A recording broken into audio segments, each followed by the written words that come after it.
Estamos de volta com o programa De Cara com a Vida, você encontrando você. Hoje nós estamos focando o tema da dificuldade nossa, de todos nós, de reatarmos um vínculo afetivo que foi trincado, que foi quebrado. Há um ditado popular que diz que cesteiro que faz um cesto, faz um cento. Será isso mesmo verdade? Iremos ouvir o depoimento de alguns alunos de psicologia do SESMAC sobre esse tema. Por que será que é tão difícil retomar um vínculo, uma amizade que foi trincada? Será que essa amizade voltará a ser a mesma de antes? É possível, sim, depende do grau de maturidade, do nível de consciência que cada pessoa tenha de si mesma. Você pode ter várias situações dentro desse contexto. Você pode ter duas pessoas que tenham um grau de maturidade e essas pessoas podem, dentro desse contexto, entrarem num processo rapidamente de reconciliação. Entretanto, você pode ter duas pessoas imaturas, pessoas que sofreram um processo de rejeição, traumas na infância, e que provavelmente terão dificuldades de terem um processo de reconciliação, um processo de restabelecimento dessa amizade. Elas provavelmente vão retomar, né, esse trauma na infância e provavelmente terão muitas dificuldades de fazê-lo. E aí, meus caros telespectadores, perdoar é esquecer a ofensa recebida? Naturalmente não. Você pode perdoar e não esquecer. Isso não significa dizer que você tem que estar alimentando o tempo todo o que lhe magoou, o que lhe fez sofrer. Significa dizer que você pode perdoar, sim, e a questão do esquecimento vai ser uma questão muito pessoal. Porque a cada vez que você lembrar de algo que que te magoou profundamente, se você alimentar, você não vai conseguir perdoar. Pelo menos assim, no meu caso, uma experiência minha, normalmente eu perdoo. Mas eu não vou dizer que eu esqueço, mas também eu não alimento. Mas normalmente a gente perdoa, mas não consegue acolher, abraçar da mesma forma.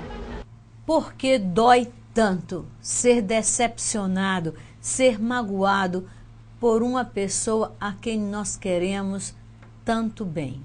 Nas nossas relações, nós tendemos a idealizar o comportamento e a ação das outras pessoas.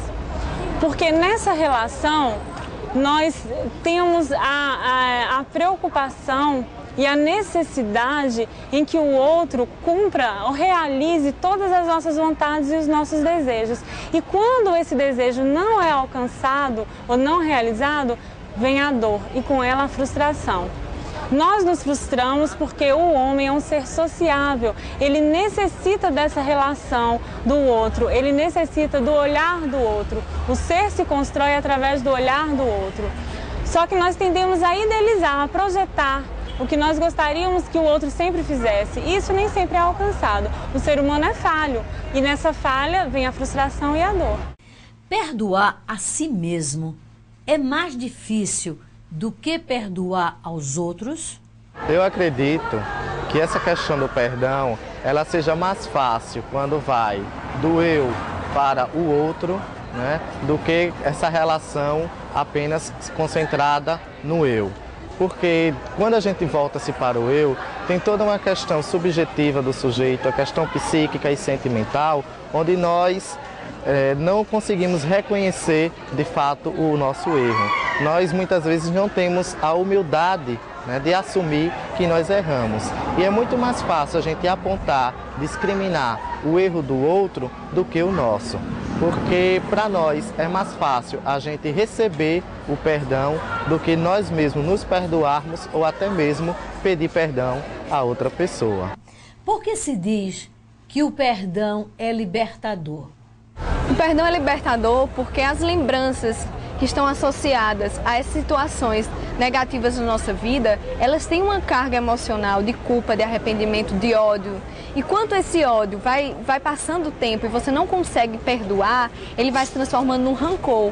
E cada vez que você lembra daquela situação, você está novamente fortalecendo aquele sentimento, ou seja, você está sendo prisioneiro daquelas experiências negativas, sendo prisioneiro do seu próprio ódio, dos próprios sentimentos que você alimenta ao se lembrar daquelas situações. Então, quando você perdoa, vem um alívio. É uma sensação de alívio porque você está afastando de você mesmo aquelas impressões, aqueles sentimentos, aquela carga emocional negativa associada àquelas situações vivenciadas. E naturalmente você se sente aliviado, se sente bem melhor. Porque se engana quem pensa que se afastando da situação está resolvido o problema. Não, muitas vezes não está. Muitas vezes você se afasta da situação, se afasta da pessoa, mas como você não consegue perdoar, você continua revivendo aquela situação. Então, de uma certa maneira, você está dormindo com aquele inimigo. Você está vivenciando aquela situação que você queria se distanciar, mas no seu pensamento e no seu coração, como você não perdoou, ela ainda está presente. E de uma certa forma você está amarrado a ela. Só através do perdão há essa libertação.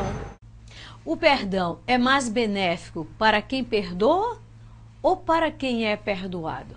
Na minha visão, o que é mais benéfico é para aquele que é perdoado. É um alívio que eu tenho. Eu recebi um perdão de alguém que eu machuquei, alguém que eu magoei. E partindo assim, sendo uma amizade, alguém que eu falhei, poderíamos dizer alguém que eu pisei na bola. Eu recebi um perdão, eu estou aliviado. Alguém me perdoou. E para aquele que perdoa, o desafio é maior. O desafio de lidar com esse perdão diariamente. Saber que não esquecer o que foi que alguém falhou com você. É tipo, como a gente estava falando, como uma cicatriz. Essa cicatriz está lá. E como nós temos memória, eu não posso esquecer que alguém falhou comigo. Mas a minha escolha de perdoar, eu faço. Eu escolho perdoar. Gostaria de acrescentar alguns comentários diante daquilo que já foi exposto pelos alunos de psicologia do SESMAC sobre o perdão. Havia algumas conceituações antigas sobre o perdão. Dizia-se que a pessoa que é perdoada tem muito mais a ganhar, porque ele vai se sentir aliviado, vai tirar das costas o peso de uma culpa, e ao passo que a pessoa que perdoa tinha menos a ganhar. Hoje, seguindo até uma orientação terapêutica mais moderna, chegamos a evidenciar que a pessoa que perdoa tem mais a ganhar, porque ele se liberta da mágoa, da tristeza, do ressentimento. Que coisa maravilhosa! Quer dizer, hoje perdoar é uma atitude inteligente, é uma atitude mais saudável, porque nós sabemos dos malefícios da raiva, dos malefícios do ressentimento, das tristezas. Essas coisas causam profundas repercussões em nosso corpo, em nosso organismo. Então, quando nós nos livramos dessa tralha, quando nós fazemos uma higienização em nosso coração, nós sentiremos com certeza muito, muito melhor. Outra conceituação é de que perdoar é esquecer. É impossível eu esquecer, porque eu tenho memória, nós temos memória. Nós podemos, com o tempo, essa lembrança ser amenizada, ser esquecida. E como ela vai ser esmaecida? Vai ser esmaecida porque nós vamos começar a trabalhar a ofensa, ressignificar a ofensa, vamos nos tornar melhores como seres humanos, vamos nos colocar no lugar do outro e, obviamente, o tempo, que é o grande curador de todos os males, ele vai nos trazer também alívio. Outro enfoque que eu gostaria de fazer é mais difícil perdoar ou do que pedir perdão. Eu acho que pedir perdão é muito mais difícil, porque ele bole com a nossa soberba, com a nossa superioridade. Nós temos de reconhecer que nós erramos, que nós fomos inferiores, que nós pisamos na bola, não é isso? Na verdade é isso. E conceder o perdão, você entende o outro, concede o perdão, está liberto. Então, pedir perdão, a meu ver, é muito mais difícil. Estaremos de volta em instantes com o programa De Cara com a Vida, você encontrando você.